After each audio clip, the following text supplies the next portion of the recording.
ya online atau daring ya, karena dikarenakan ada virus COVID-19. Baik, materi sekarang adalah peran pedagang.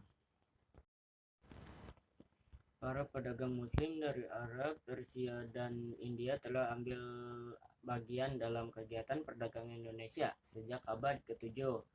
Perdagangan merupakan saluran islamisasi yang terjadi secara intensif dan dinamis. Hal tersebut tidak terlepas dari faktor-faktor berikut. Yang pertama, dalam agama Islam tidak ada perpisahan antara manusia sebagai pedagang dan kewajiban sebagai muslim untuk menyampaikan ajaran kepercayaannya kepada orang lain.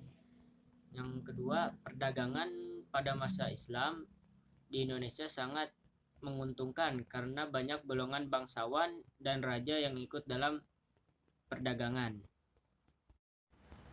Datangnya pedagang-pedagang di Indonesia telah mendorong tempat-tempat perdagangan di daerah pantai. Tempat-tempat perdagangan tersebut kemudian berkembang menjadi pelabuhan dan kota-kota pantai.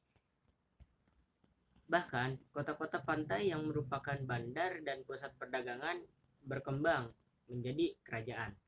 Pelabuhan berperan penting dalam penyebaran Islam di Indonesia, karena pelabuhan menjadi tempat bertemunya pedagang dari berbagai negara atau wilayah.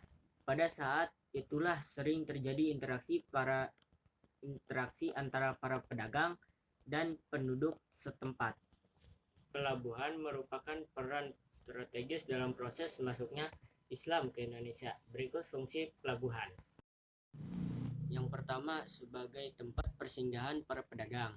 Yang kedua, untuk memuat atau membongkar barang-barang pedagang. Yang ketiga, menjadi tempat transaksi pedagang atau jual beli barang.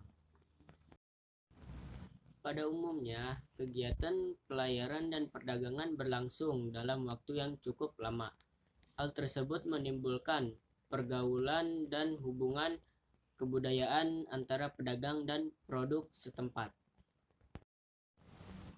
Terjadinya pelayaran dan perdagangan antara pulau diikuti pengaruh di bidang budaya, ikut berperan mempercepat perkembangan proses integrasi.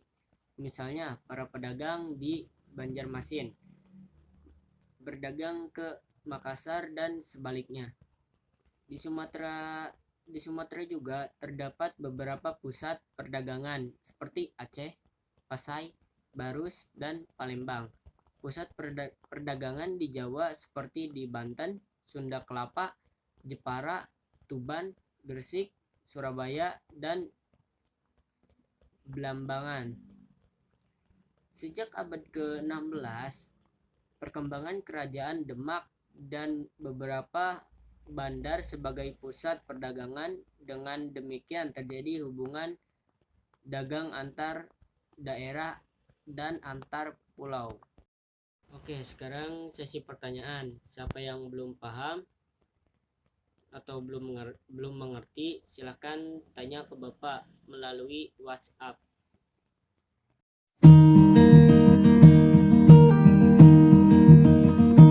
Oh hush my dear, it's been a difficult year, and terrors don't prey on innocent victims. Trust me darling, trust me darling. Oke, sekarang sesi evaluasi. Bapak akan nanya kepada kalian. Year, I'm a man of three fears: integrity, faith, and crocodile tears. Oh, trust me darling. Oke, segitu saja pembelajaran hari ini. Assalamualaikum warahmatullahi wabarakatuh.